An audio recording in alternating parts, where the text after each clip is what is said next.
खुश रह बुआ। का होई? मास्टर जी बोल रहे सबके पढ़े शहर जाए के पड़ी, हमरो जाए के पड़ी। चल जइहा। तू चल घरे, हम आओ तनी।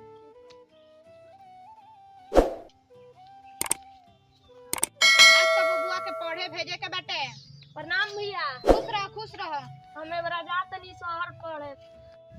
अइला कुछ पैसा शहर जाके निमन से पढ़िया और कुछ के जरूरत पड़ी तो फोन करिया। ठीक बा। खुश रह।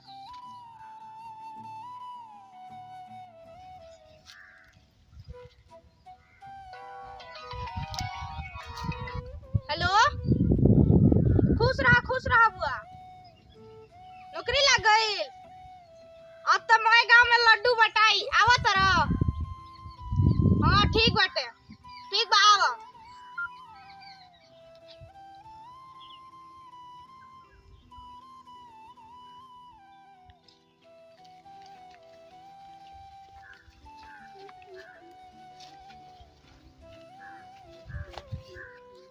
इसका भाई को फोन दो। हेलो, तुम्हारे भाई को किडनैप कर लिए हैं। 5 लाख रुपया स्कूल पे लाओ। जहाँ बताएंगे वहीं धर के चल जाना। तुम्हारा भाई सही सलामत चल जाएगा।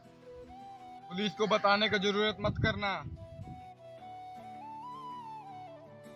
गाना सुनला बहुते दिन हो गई बातें सुना दी मालिक। हाँ मुनीम जी, हाँ तो रउआ खदी वो गीत बाटे कि वो जो आँखों से है,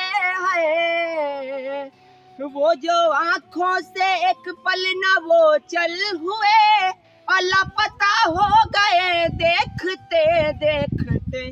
सोचता हूँ कि वो कितने मासूम थे और क्या से क्या हो गए देखते देखते। मालिक हमारो तो गजब कर देनी। हाँ मुनीम जी, ये तो जनता के प्यार है। खेती बाड़ी कैसन चला था? ठीक है चला था। हाँ ठीक है, चले के चाहिए। प्रणाम मालिक। हाँ खुश रह। का हाल बहू? ठीक है बटे, एगो मेहरबानी रहला कह देती तो। कैसे आइला हा? काम रहल है एगो। का हो बोला? तू यहाँ खेत रहला ले लेती तो मेहरबानी रही। तो खेत रउआ के ले लेब हम, लेकिन रउआ के कागज तो हमारा नाम पे करे के पड़ी। कह दे। मुनीम जी, इनको पैसा दीजिए। और ठीक है, हम आपसे कागज का काम करा लेंगे। ठीक है, आप जाइए। हाँ खुश रहिए। मुनीम जी क्या? चलिए मेरे साथ। चलिए।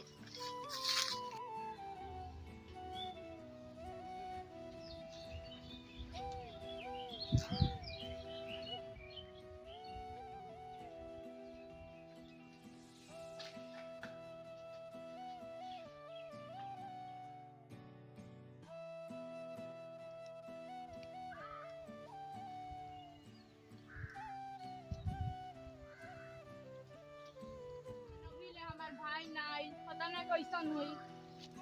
प्रणाम भैया। खुश रह। ठीक बड़ा नु? हाँ भैया। चलो। नमस्कार, प्रणाम। हम भोजपुरी गायक सौरभ पांडे। ए भैया, सभी श्रोता बंधु माई बहन के गोड़ छुए गोड़ लागतनी।